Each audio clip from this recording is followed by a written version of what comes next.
Assalamualaikum warahmatullahi wabarakatuh.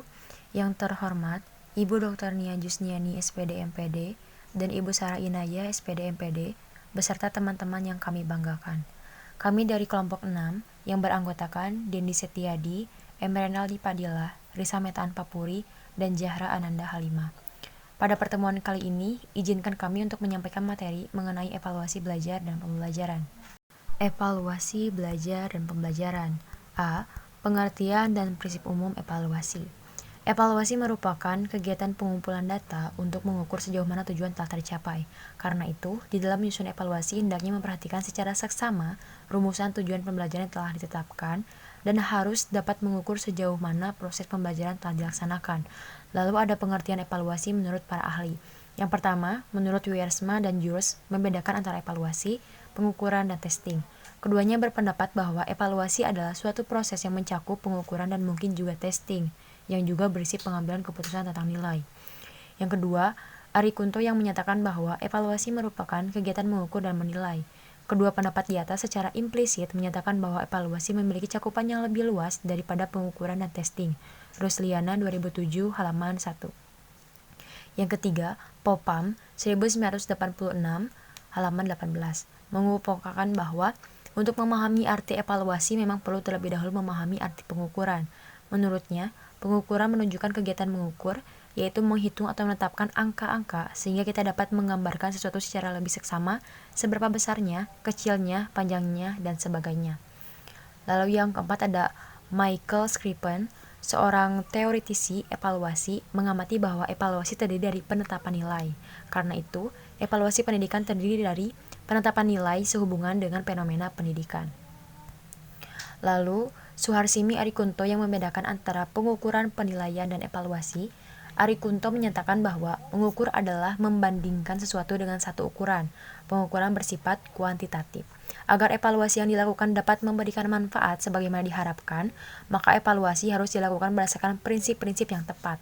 Arikunto 2007 halaman 24 mengemukakan bahwa ada satu prinsip umum dan penting dalam kegiatan evaluasi, yaitu adanya triangulasi atau hubungan erat tiga komponen, yaitu antara yang pertama tujuan, yang kedua kegiatan pembelajaran atau KBM, dan yang ketiga evaluasi.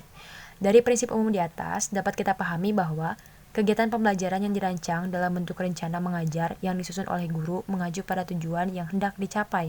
Demikian pula, tujuan yang dirumuskan hendaknya didasarkan pada kegiatan pembelajaran yang dilakukan, sehingga antara kegiatan pembelajaran dan tujuan yang dirumuskan memiliki arah yang sama. B. Tujuan evaluasi. Secara umum, evaluasi bertujuan untuk melihat sejauh mana suatu program atau suatu kegiatan tertentu dapat mencapai tujuan yang telah ditentukan. Secara spesifik, evaluasi memiliki banyak tujuan dan manfaat. Karena itu, menurut Rich dan Walker, 1997-420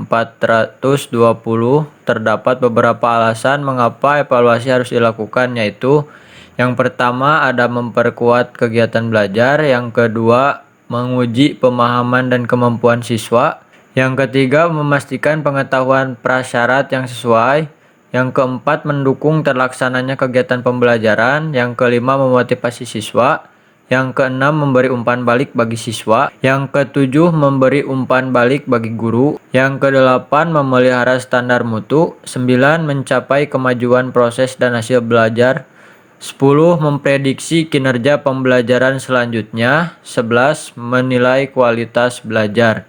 Lalu ada beberapa fungsi atau manfaat evaluasi pendidikan dan pembelajaran tersebut adalah untuk A. Mengetahui taraf kesiapan anak untuk menempuh suatu pendidikan tertentu. B. Mengetahui seberapa jauh hasil yang telah dicapai dalam proses pendidikan. C. Mengetahui apakah suatu mata pelajaran yang kita ajarkan dapat dilanjutkan dengan bahan yang baru ataukah harus mengulang pelajaran-pelajaran yang telah lampau. D. Mendapatkan bahan-bahan informasi dalam memberikan bimbingan tentang jenis pendidikan dan jabatan yang sesuai untuk siswa. E. Mendapatkan bahan-bahan informasi apakah seorang anak dapat dinaikkan ke kelas yang lebih tinggi atau harus mengulang di kelas semula. F. Membandingkan apakah prestasi yang dicapai anak sudah sesuai dengan kapasitasnya atau belum. G. Untuk menafsirkan apakah seorang anak telah cukup matang untuk kita lepaskan ke dalam masyarakat atau untuk melanjutkan ke lembaga pendidikan yang lebih tinggi. H. Untuk mengadakan seleksi. I. Untuk mengetahui taraf efisiensi metode yang dipergunakan dalam lapangan pendidikan. C. Syarat-syarat umum evaluasi. Agar evaluasi dapat berfungsi secara optimal, maka harus memberikan manfaat. Dan evaluasi harus memenuhi beberapa persyaratan. Apa saja itu? Ya, yang A adalah kesohian atau validalitas. Validalitas berasal dari kata bahasa Inggris itu validity yang dapat diartikan sebagai ketepatan. Evaluasi mengevaluasi apa yang harusnya dievaluasi. Menurut Kancana dan Sumartana mengemukakan pendapat bahwa validitas dapat ditinjau dari berbagai segi, yaitu yang pertama, validitas ramalan, predictive validity, yang berarti bahwa ketetapan dari suatu alat pengukur ditinjau dari kemampuan tes tersebut untuk meramalkan prestasi yang dicapai kemudian. Yang kedua, validitas bandingan atau concurrent validity. Validitas bandingan adalah ketepatan dari suatu tes dilihat dari korelasinya terhadap kecakapan yang telah dimiliki saat ini secara nyata. Yang ketiga, validitas isi atau content validity. Validitas isi diartikan sebagai ketepatan suatu tes dari isi tes tersebut.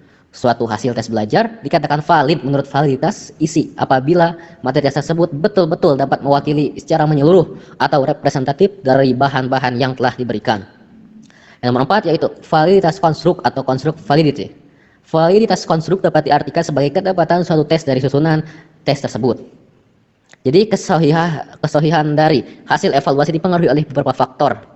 Yang pertama, faktor instrumen evaluasi. Yang kedua, administrasi dan penskoran. Yang ketiga, yang berkaitan dengan respon siswa. Yang B yaitu keterandalan atau reliabilitas. Apa itu? Reliabilitas, bahwa suatu instrumen evaluasi mampu memberikan hasil yang tetap. Keterandalan dapat diartikan sebagai tingkat kepercayaan keajegan. Jadi ajeg itu seperti halnya konsistensi hasil evaluasi yang diperoleh dari suatu instrumen evaluasi. Ada beberapa cara yang dapat dipergunakan untuk mencari tahap reliabilitas suatu tes. Yang pertama, teknik ulangan. Ulangan itu tes ya, tes yang diberikan kepada sekelompok anak dalam dua kesempatan yang berlainan. Yang kedua, teknik berbentuk paralel. Paralel ini yaitu tes yang sejenis tapi tidak identik, baik mengenai isinya, proses mental yang diukur, tingkat kesukaran maupun jumlah item. Kedua tes ini diberikan kepada kelompok subjek yang sama tanpa adanya rentang waktu. Yang ketiga, teknik belah dua. Maksud belah dua ini yaitu bisa diberikan secara terpisah. Yang A yaitu prosedur ganjil genap, artinya seluruh item yang bernomor ganjil menjadi satu kelompok dan prosedur secara random. C. Kepraktisan. Kepraktisan itu kemudahan dalam dan yang ada kaitannya dengan instrumen evaluasi, baik mempersiapkan, menggunakan, mengolah hasil, menginterpretasi hasil, maupun kemudahan dalam penyimpanan. Ada beberapa kemudahan atau kepraktisan. Yang pertama, kemudahan administrasi. Yang kedua, waktu yang disediakan. Yang ketiga, kemudahan men-skor. Yang keempat, kemudahan interpretasi. Yang kelima, tersedianya bentuk instrumen evaluasi yang ekuivalen atau sebanding. Poin yang keempat yaitu jenis-jenis evaluasi pembelajaran. Sebagaimana yang telah kita bahas sebelumnya bahwa evaluasi pembelajaran berkaitan dengan aktivitas untuk menentukan nilai, jasa, dan manfaat dari kegiatan pembelajaran. Bentuk-bentuk pembelajaran diantaranya yang pertama evaluasi formatif. Evaluasi formatif seringkali diartikan sebagai kegiatan evaluasi yang dilakukan pada setiap akhir pembahasan suatu pokok bahasan. Tujuannya adalah untuk mengetahui sejauh mana suatu proses pembelajaran terus berjalan sebagaimana yang telah direncanakan. Yang kedua, evaluasi sumatif. Evaluasi sumatif adalah evaluasi yang dilakukan pada setiap akhir satu satuan waktu yang di dalamnya tercakup lebih dari satu pokok bahasan yang dimaksudkan untuk mengetahui sejauh mana peserta didik telah dapat berpindah dari satu unit ke unit yang lainnya. Yang ketiga ada diagnostik. Evaluasi diagnostik adalah evaluasi yang digunakan untuk mengetahui kelebihan-kelebihan dan kelemahan-kelemahan yang ada pada siswa, sehingga dapat diberlakukan keperlakuan yang tepat. Evaluasi diagnostik ini dapat dilakukan dalam 3 tahapan. Yang pertama, tahapan awal, yaitu dilakukan terhadap calon siswa sebagai input. Dalam hal evaluasi ini, diagnostik dilakukan untuk mengetahui kemampuan awal atau pengetahuan persyarat yang harus dikuasai oleh siswa. Yang kedua ada tahap proses. Evaluasi ini diperlukan untuk mengetahui bahan-bahan pelajaran mana yang masih belum dikuasai dengan baik oleh siswa, sehingga guru dapat memberikan bantuan secara dini agar siswa tidak tertinggal terlalu jauh. Dan yang terakhir ada tahap akhir. Tahap akhir evaluasi diagnostik ini untuk mengetahui tingkat penguasaan siswa atas seluruh materi yang telah diajarinya.